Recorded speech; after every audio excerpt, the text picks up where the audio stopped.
Venezuelan President Nicolas Maduro received at the Miraflores Palace the Cuban Prime Minister Manuel Marrero with the purpose of further strengthening the ties of friendship and cooperation between both nations.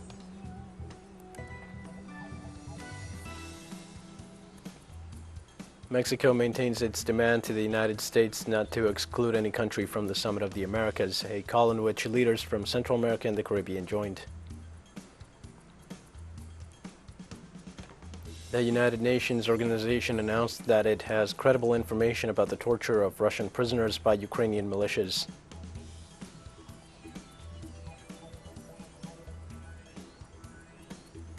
Hi, this is From the South. I am your news anchor, Diego Martin, from the Telstar studios in Havana. We begin with the news.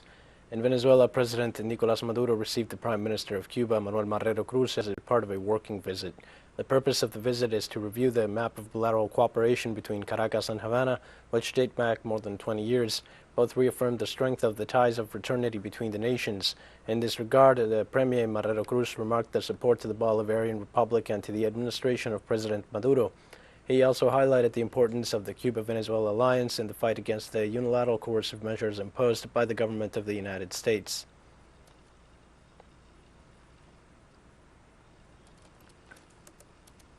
Search and rescue teams in Havana, Cuba managed to access almost all the areas of the Saratoga Hotel after the blast that destroyed the building last May 6th.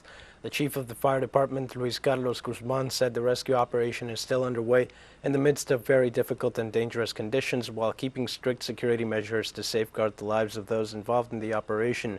The Cuban Ministry of Public Health informed that there are also, so far, 43 people dead and 97 injured, of which 18 are still hospitalized, while 37 have already been sent home. The Saratoga Hotel was scheduled to reopen on Tuesday after 2 years closed for the COVID-19 pandemic.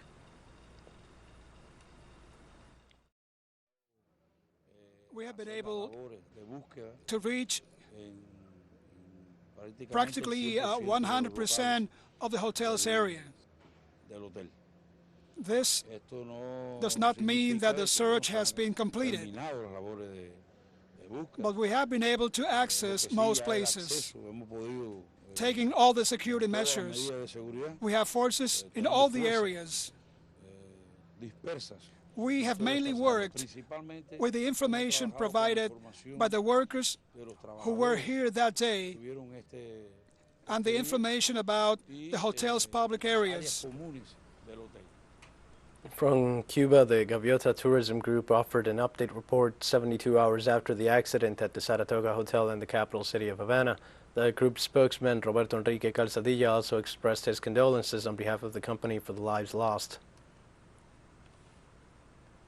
The country's authorities for their permanent attention and follow-up on every detail of the accident and the actions taken. Our condolences to all the families and friends of the people affected and deceased in this unfortunate accident.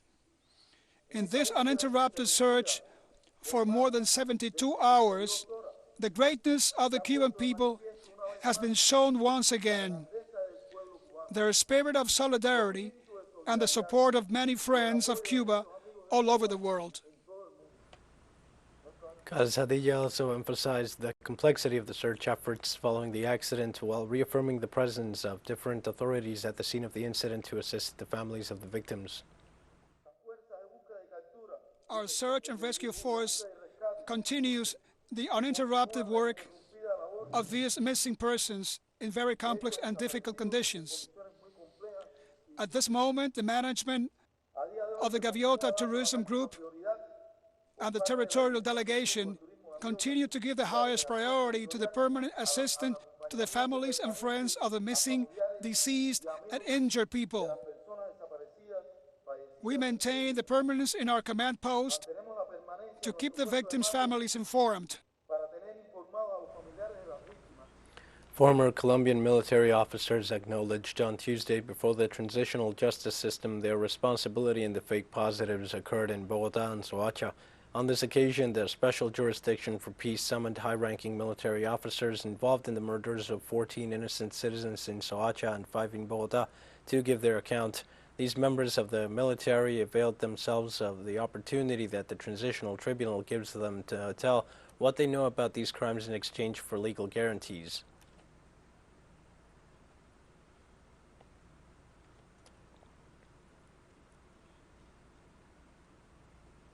In Colombia, the specialized prosecutor against organized crime in Paraguay was murdered during his honeymoon. According to the Embassy of Paraguay in Colombia, the prosecutor against organized crime, Marcelo Pecci, was murdered on an island near the city of Cartagena de Indias in Colombia. Paraguayan embassy sources assured that investigations are underway and that they are already in contact with the Colombian government law enforcement agencies.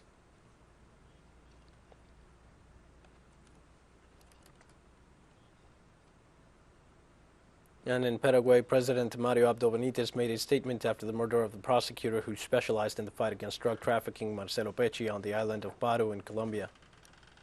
It's very painful, very hard. I spoke with the President, Ivan Duque, by phone. He promised me to give us all support to solve this case, to look for those who are responsible. I have also spoken with the U.S. government about this, and they will also support us through Colombia. And well, now I'm going to visit the Attorney General. We're going to take a short break now. Please join us again after this.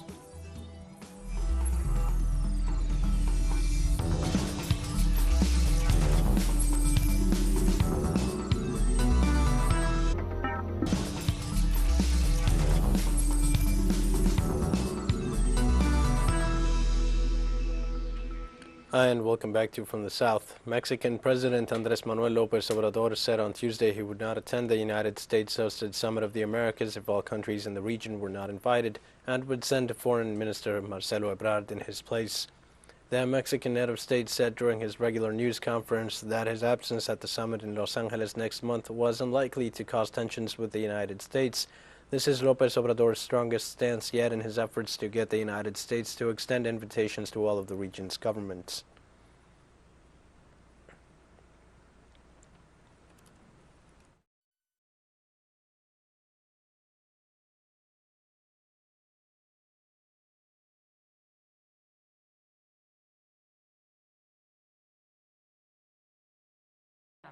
I'm going to say, if an exclusion, if not everyone is invited, a representation of the government of Mexico will go, but I would not go. I would be represented by the Foreign Minister, Marcelo, because I don't want the same policy to continue in America. And I want, in fact,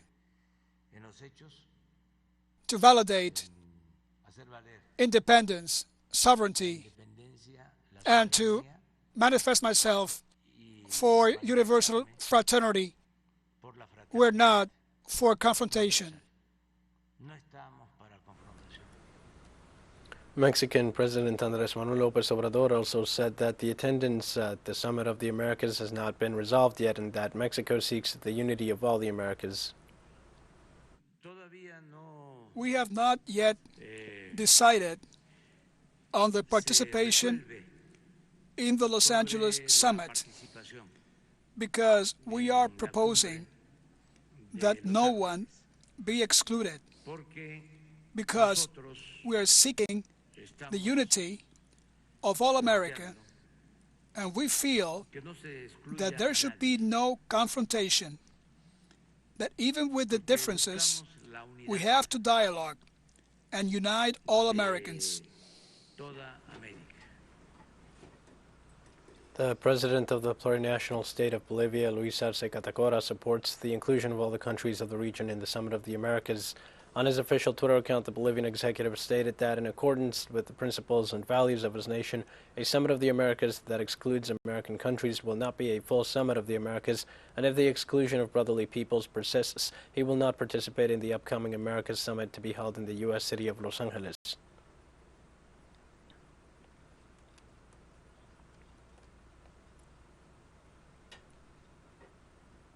In a national address which was broadcast earlier on Tuesday, Prime Minister Dr. Timothy Harris said he has always been driven by the belief that politics is about people and putting policies in place to ensure that their lives are better. He also referred to the strange and irrational behavior by certain members of the People's Action Movement and the Concerned Citizens Movement. my duty to inform you that since the submission of the undated letter to His Excellency the Governor-General, which he received on April 21st, none of the CCM representatives and only one of the PAM representatives have attended any meeting of the Cabinet, which continues to function effectively. While others neglected their duty, failed to attend Cabinet meetings, I must commend the members of Cabinet who continue to show great respect for the institution of the Cabinet and for giving yeoman's service to their country. We have been focused on delivering for you, our people. As Prime Minister and Chairman of the Cabinet, I have listened to our citizens and residents lament about this irresponsible and flagrant disregard for their sworn duty to the Cabinet. During his official release, the Prime Minister also informed the citizens that Parliament will be dissolved effective as May 10th, 2022. And residents, throughout my time in public life, I have always been driven by the belief that politics is about people. It's about delivering for the people and putting in place policies that make their lives better. Our nation can have a bright and wonderful future. Yes, our future can be stronger and safer if those of us in public life commit to putting country above self. Unfortunately, over the past few months, the people of St. Kitts and Nevis have been subjected to increasingly strange and irrational behavior by certain members of the People's Action Movement, PAM, and the Concerned Citizens Movement, CCM. These events commence with the convention of the People's Action Movement. China criticized the United States for excluding countries from the Summit of the Americas. Zhao Lijian, spokesman for the Chinese Ministry of Foreign Affairs, supported the position defended by the President of Mexico, Andrés Manuel López Obrador, in favor of holding the Summit of the Americas with the participation of all the countries of the region. Lijian added that the United States should respect the sovereignty and dignity of the countries of that region in accordance with the basic rules of international relations.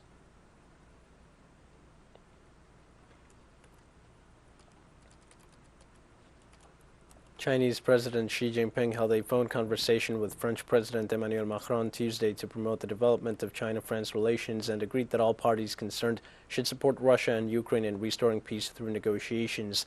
Xi called on the two sides to step up cooperation in artificial intelligence, clean energy, civilian nuclear energy, aviation, and aerospace. The Chinese head of state also said that the two sides should follow true multilateralism, uphold the international system with the United Nations and the international order based on international law, support world multipolarization and economic globalization, and strengthen cooperation on dealing with climate change and protecting biodiversity.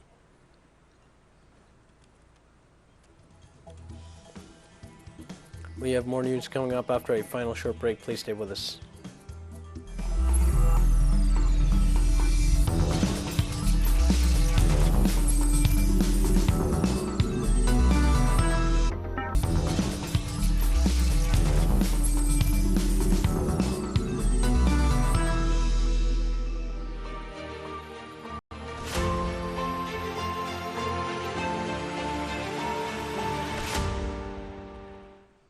Hi, and welcome back. Mathilde Bogner, the head of the United Nations Human Rights Monitoring Mission in Ukraine, said there is credible information regarding the mistreatment of Russian prisoners by Ukrainian troops during the military operation there.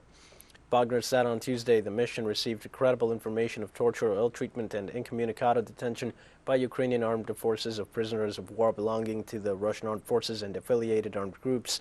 The inhumane treatment is occurring among captured soldiers as they are being coerced to make statements, apologies, and confessions, and other forms of humiliation, which violates fundamental rules of international humanitarian law. Credible information of torture, ill treatment, and incommunicado detention by Ukrainian armed forces of prisoners of war belonging to the Russian armed forces and affiliated armed groups. We continue to see the publication of videos which show inhumane treatment, including prisoners from both sides, being coerced to make statements, apologies, and confessions, and other forms of humiliation. This violates fundamental rules of international humanitarian law. Ukraine and Russia must promptly and effectively investigate all allegations of torture and ill treatment of prisoners of war. They must also effectively control and instruct their forces to stop further violations from occurring. Tuesday, Russia's Foreign Minister Sergei Lavrov made an unannounced visit to Algeria to mark 60 years of diplomatic relations between the two countries. Lavrov held talks with Algeria's Foreign Minister Ramtan El Amamra and attended a wreath-laying ceremony at a monument to heroes of the 1954-1962 Algerian War of Independence against France. It was unclear whether the conflict in Ukraine was discussed during the meeting. At a news conference, Lavrov praised Algeria's position on the conflict.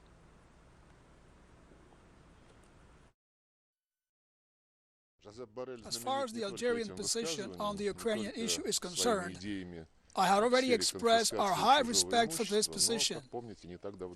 We especially noted the understanding of our Algerian friends about the whole complex of problems that are strong on the current situation in Ukrainian territory. In the Philippines, groups of citizens demonstrated in the capital to reject the election victory of the son of dictator Ferdinand Marcos. Police and protesters crashed near the Election Commission headquarters in Manila, claiming alleged fraud in the national polls. Citizens gathered outside the Election Commission's offices after the electoral victory of Ferdinand Marcos Jr., son of the deceased dictator Ferdinand Marcos.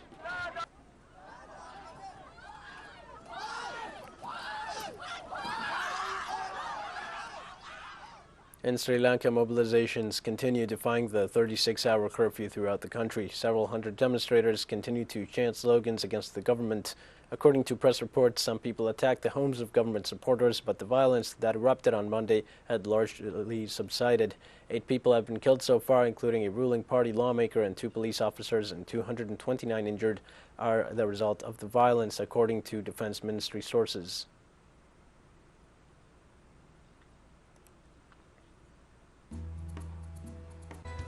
With that, we've come to the end of this news brief. Remember, you can find these and many other stories on our website at Telstar English. You can also join us on social media for all the latest news. We're on Facebook, Twitter, Instagram, and Telegram. For Telstar English, I am Dio Martin. Thank you for watching.